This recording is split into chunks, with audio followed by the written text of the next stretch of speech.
Taking a look back over my life, I now understand where I went wrong.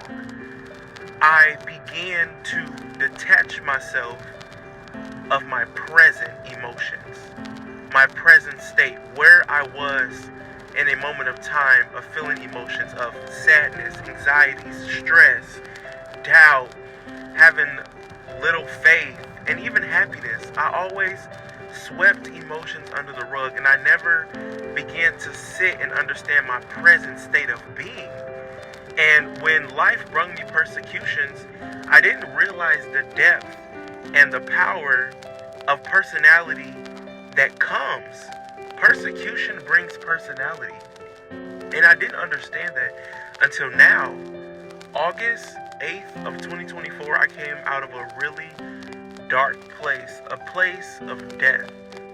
And it was hard to even think that I can get that low, because I never thought that I can get depressed per se, just saying it plainly as it is. I was so empty and so full at the same time. I didn't know what it was that I was lacking. I had the perfect marriage per se, or the perfect wife, the perfect child, from what I thought perfect is, and I didn't understand that perfection is not a title that we hold here on earth, because God holds the title of perfection. We are individuals of progression.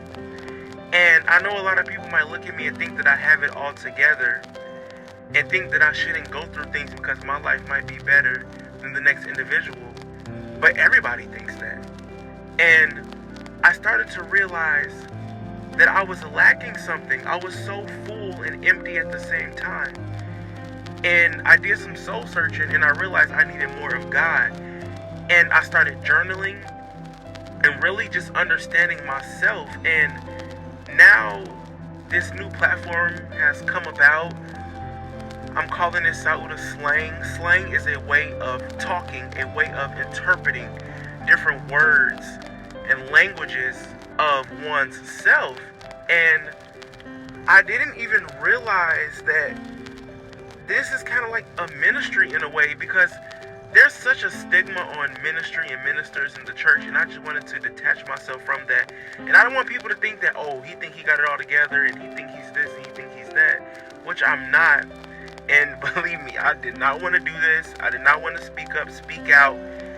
But God keeps pushing me to do it, and I'm not going to allow the enemy to rob me of my purpose, rob me of the man that I should be, not only for me, but for my child, my wife, and my household. I have to keep going, because there's a bigger picture. And I understand that God is bringing me closer to that bigger picture. And I can't be silent. The enemy tried to silence me and silence my voice. And now I truly understand what it means to have a voice and speak up. And it's time to do that. Not only for me, but for the ones to come. And I have to start now. What other time than to start now? This is going to be a ride that I've never taken before. It's a little personal, because I'll be sharing my journal entries from the time of after August 8th, the times after August 8th, pretty much, and just understanding myself and the gems that God placed in me, because I believe it can help somebody. And now I am in a different mind, to where anything is possible. And I now understand that faith starts where fear ends. And I'm tired of being fearful, because if God walks before me, all I have to do is follow the footsteps.